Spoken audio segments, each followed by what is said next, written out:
Hello and welcome to Integratus. I'm your host, Jonathan Franz, and if you are one of those curious listeners on the other end, I say thank you. This is a space where you can create a deeper connection with yourself, a space to embody a more authentic you. Along the way, I'll share the highs, the lows, the learnings and the losses of my experience in life. And in turn, I hope it helps you to open up your heart a little, to grow in extraordinary ways, and to ultimately feel inspired so you too can embrace your fears and share your gifts to the world. Welcome to Integratus. Enjoy the show.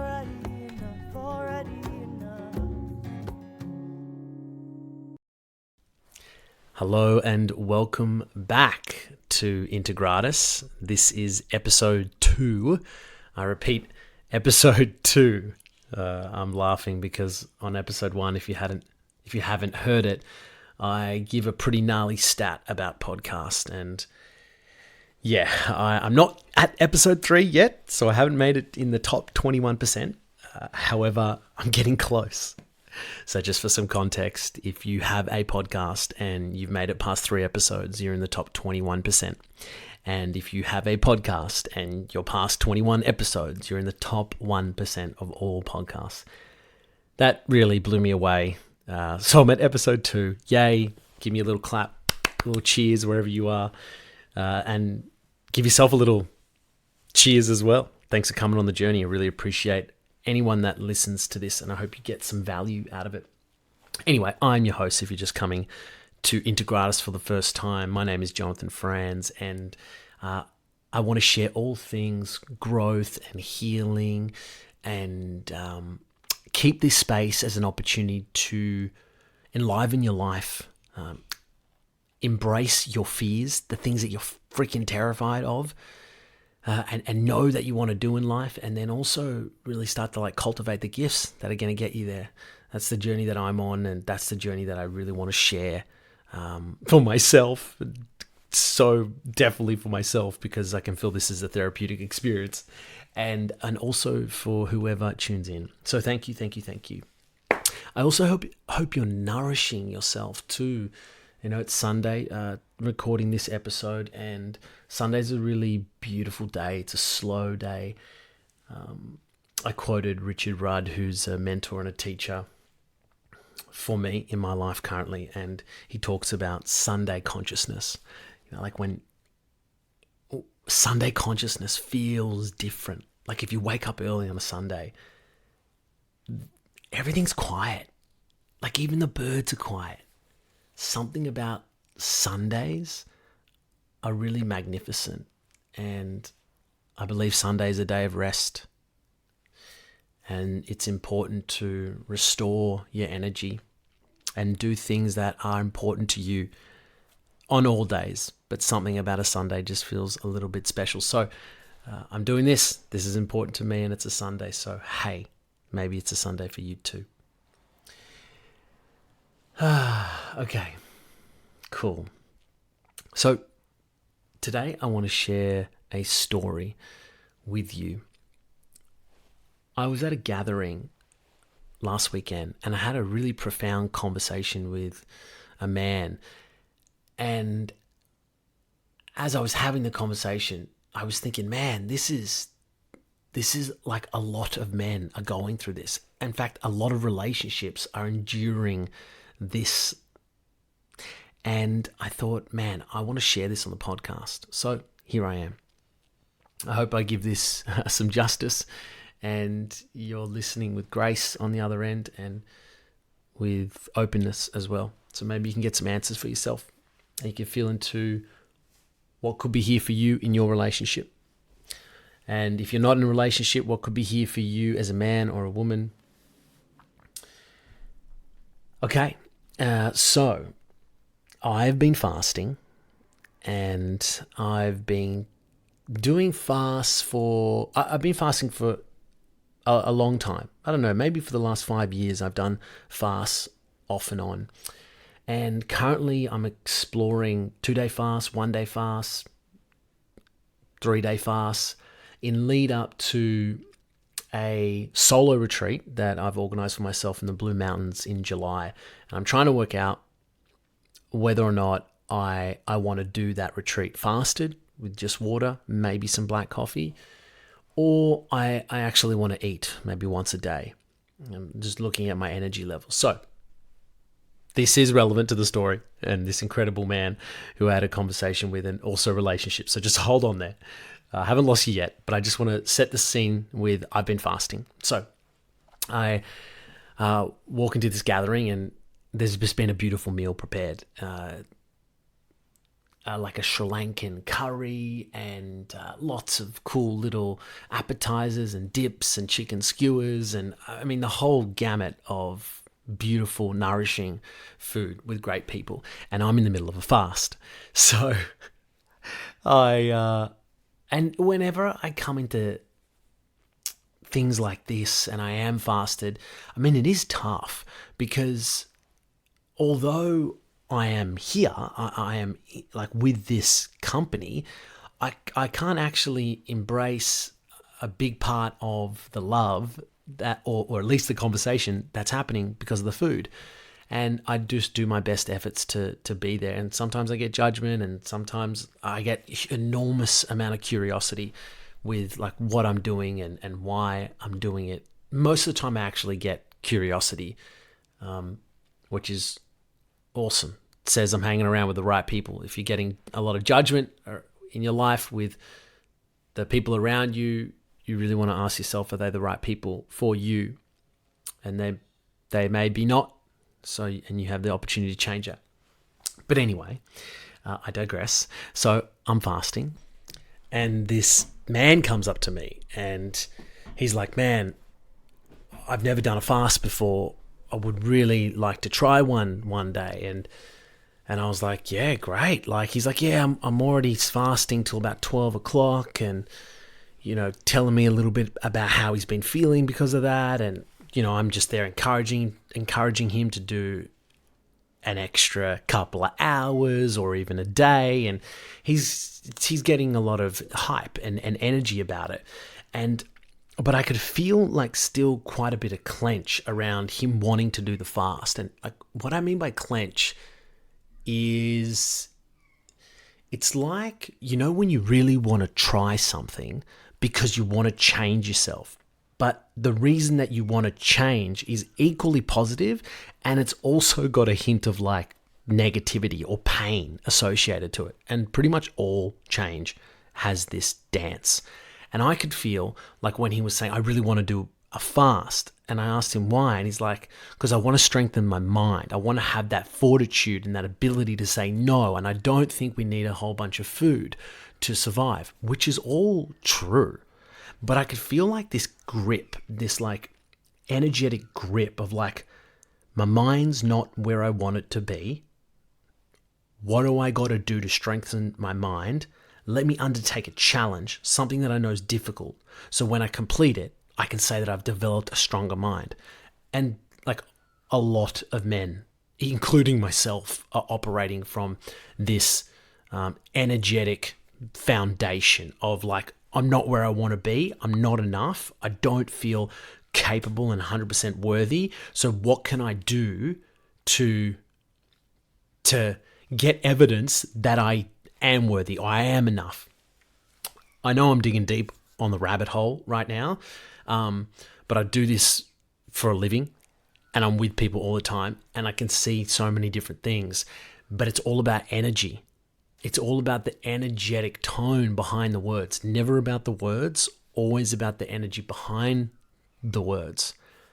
So we leave that conversation. I have a couple other conversations with a few different people, and then a few different people leave and I find myself sitting next to him on the couch.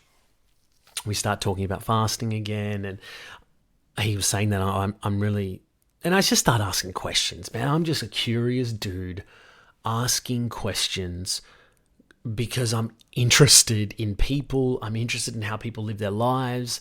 And I want to help and serve people. Like I don't know, it's innate within me. I love it. So, and plus I don't really like shallow kind of superficial conversations. I kind of like want to go all the way, or I just don't want to go at all. So he started by saying, we were just talking about lifestyle. And I asked him, what time do you go to bed? He said, I go to bed about 12 o'clock, 12:30, 1 o'clock. And I was like, yeah, that's pretty late. And he's like, yeah, I struggle sleeping. And I'm like, what do you do before bed? And he's like, I do a lot of work. I'm like, what kind of work? Are you doing, is this is this a creative project? Is this like work outside of work, or is this actual work?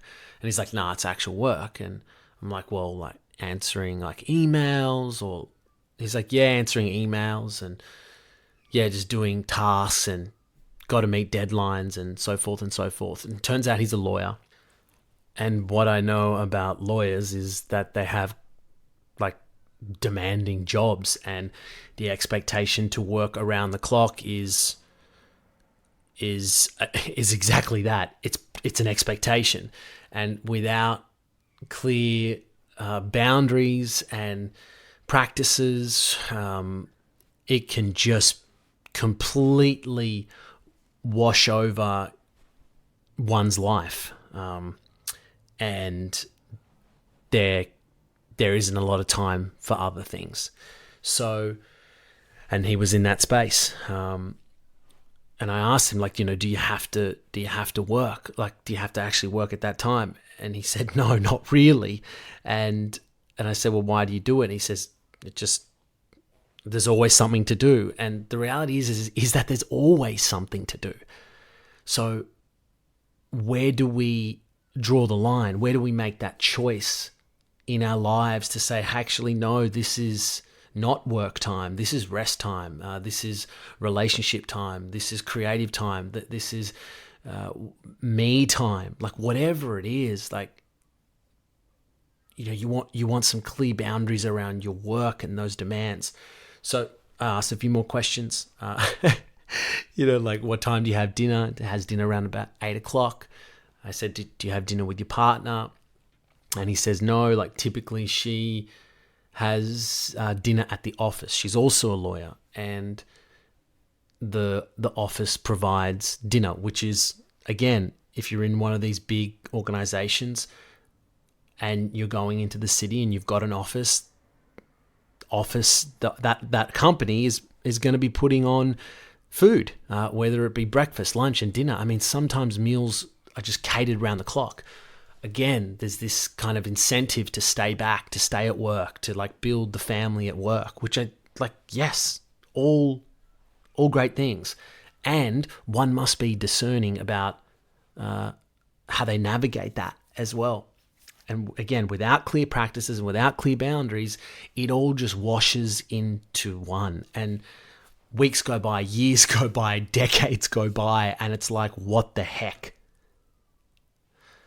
So he doesn't have dinner with his partner, and she also gets home late.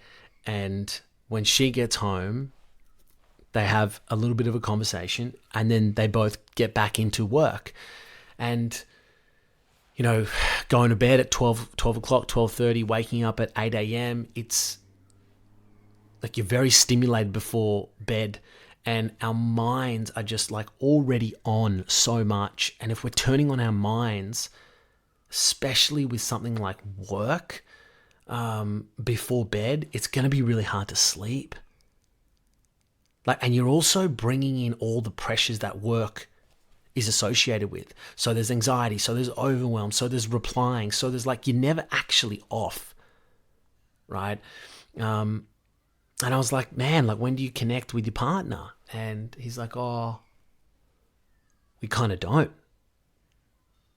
And he's like, oh, we work a lot. And I was like, oh, I'm like, do you want to connect with your partner? I said, do you ever eat dinner together? He says, no, we hardly eat dinner together. And I was like, well, would you want to eat dinner together? He's like, yeah, I would. And I said, do you cook? Does someone cook? And he says, no, we don't cook that much. And I just thought, I'm thinking to myself, man, relationships, they actually require work. They require time. They require commitment. And to actually create the space, to consciously create the space and the type of relationship that you want in your life is so important. So I said, and this is a bit of a confronting question, but I said, because I'm trying to work out, is this worth it? I wonder, maybe the relationship's just kind of like on the rocks, and, you you both people are checked out, and yeah, it's kind of like, yeah, fuck it. Doing work is better than being in this relationship right now, and it's kind of easier. But I said, hey man, is your relationship worth it? Is it actually something that you want to create more time together and bond together? He goes, absolutely. And I was like, all right, well, would you be open to changing? And he's like, yeah, I would. And I said, man, why don't you cook a meal? Surprise her one night, or even just call her up and say, at 4 p.m. or something, call her up and say, honey, don't eat dinner at the office tonight. I want to cook. I want to make tonight special. Come home a little bit early if you can, but that's okay if you can't. But yeah, make sure you don't eat. And you cook this beautiful meal, and you light a candle, and you get excited about your woman coming in the door, or your man coming in the door, whatever it is. You just get excited, and you do something special, and you have a beautiful meal, and you have a conversation, and you make a point to not be on your phones. And then, after the meal's done, I can guarantee, if you've really connected and if you've actually created that sacred space and you're present with each other, you ain't want to do freaking work after that. The opportunities are endless. Give her a massage, or create a really intimate, beautiful space. And work can wait. Your relationship's really important. That's the thing that's important. I mean, work's going to be there tomorrow. So is your relationship. But, all the things are going to be there tomorrow. You can do them tomorrow. So, man, and this dude was over the moon about doing this for his partner. And I'm like, this is so cool. I can see the light in his eyes. I can see the freshness of wanting his relationship to work and have some energy behind it and all this beautiful stuff. So look, and the few points that I want to make around this is, I've shared this story, and maybe you can resonate with this in your life, in your relationship, in your past relationships, why they didn't work. And you can take a look at what are the real priorities in your life and how you can create sacred space in your relationship. If you're a man out there and you're listening, I want to say that your woman needs to feel you. So if she's just had a full day of work, and typically she comes home, she's already eaten at the office, there's a brief conversation, then she gets back into the office and then back into work, and then that just happens over and over and over again. Where is your presence as a man? Where is your masculine grounding presence? She needs to surrender. She actually needs to be able to let go, to come out of her mind and into her heart. And so do you as a man. So this masculine energy that we have inside of us can be quite grounding for the feminine. So this man needed to ground his woman. She needed to feel his presence, he's there. When she opens the door, it's just sorted. His presence, he's grounded and rooted in his masculine. He's ready to serve her. He's ready to love her. And man, it's once you cultivate that energy in your life, I mean, it just happens. Whatever. It doesn't matter if you have dinner or not or anything. It doesn't matter what you do. The dinner conversation was just an analogy. It's just that lived experience for that man that I was talking about. It doesn't matter what you do. Don't get caught up on the dinner, people. Don't get caught up on that, got to cook dinner for my partner. It's not about that. It's about be that grounding masculine energy for my woman so she can surrender in her life. AKA, you also need to surrender. And you need to cultivate these practices for yourself too, as a man. You need that space. You need that time. And you also need to slow down as well. So I hope this has helped. Wherever you are in your life, wherever you're at in your relationship, I hope this has brought some new energy for you and your partner. And if you're a woman out there, how can you also soften to help your man lead in a really authentic way? How can you soften a little bit more to drop the guard, to maybe drop the control, and just to allow him to serve you in your life? Lots of love. Episode 2, it's a wrap. If you've got something out of this episode, I love to hear from all of you. Please email me, jonofranz@gmail.com. Last name is Franze, Jono, Jono, jonofranz@gmail.com. Please send me up an email.